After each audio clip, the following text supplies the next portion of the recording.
pretty similar responses coming in from this decision that has been made by the apex court of the country. Now, the West Bengal Chief Minister, Mamata Banerjee, has also welcomed the Supreme Court's decision. Mamata Banerjee has tweeted, and I'm quoting from her tweet, "Supreme Court's landmark order is a democratic victory. We welcome the decision of the Constitution Bench on the appointment of election commissioners and the Chief Election Commissioner. Will of the people prevails over the ill-fated attempts of the oppressive forces," unquote. Taking this across to my colleague Arunima first, who's joining me on the broadcast. Arunima, these are the kind of reactions that are coming in from the political leaders. So far, what we've heard is like a universal appeal, agreeing and welcoming this decision that has come out of the court.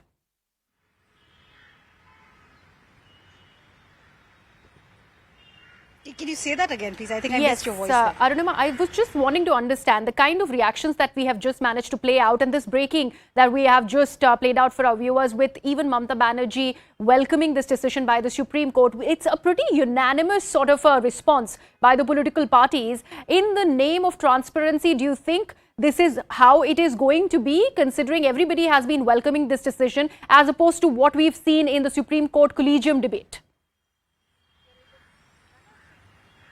See, the opposition has been very critical of the government, accusing the government of quote-unquote misusing constitutional positions, including the seat of Chief Election Commissioner, the way Election Commission was functioning. They started off with attacking the EVMs, if you recall, after the 2014 victory of the Bharatiya Janata Party and subsequent victories of the party in various assembly elections. The first attack came on the EVM.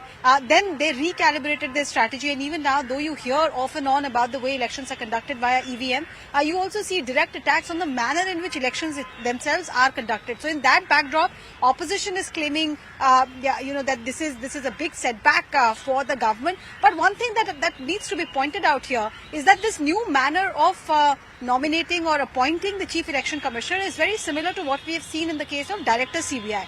There also, after a Supreme Court verdict, a decision was taken that a 3-member committee comprising of the Prime Minister, the Leader of Opposition and the Chief Justice of India would select from a panel the most eligible person to become the Director of CBI.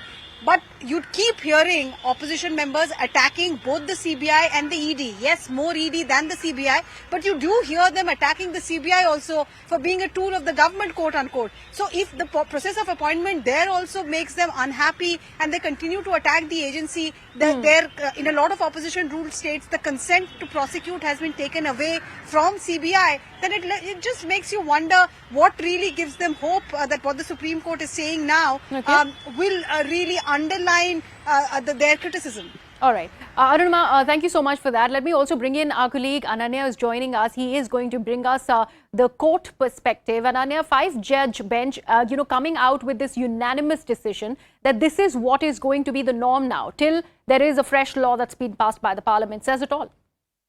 Well, definitely, it's a judgment coming in from the 5-judges bench of the topmost court of the country. In fact, also, this is a judgment which was given out by 2 judges separately, but the judgment was unanimous in nature. The Supreme Court bench headed by Justice K.M. Joseph clearly saying that while appointing ECs and CECs, there has to be a panel which should include this has to be done by the President of India and on the advice of a panel by a Prime Minister, Chief Justice of India and the Leader of Opposition.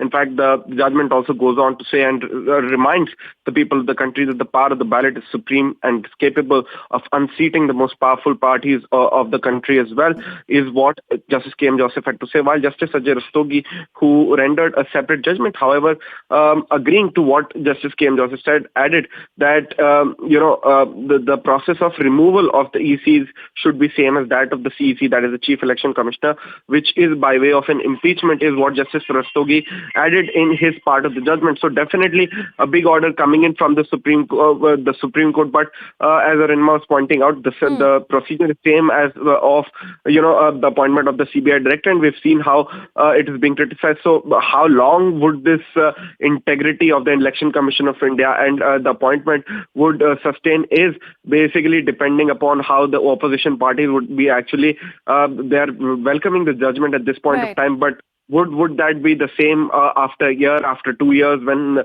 elections are conducted, and will there be no kind of aspersions cast from the Election Commission of India? Absolutely. It's something that's a matter of time, and we'll get to know when The time would be the action best judge, as it is in every other case. We will leave it at that. Thank you so much, Ananya and Arunima, for joining us with that big story. We are right now slipping into a very short break and coming right back with lots more that's in store for you.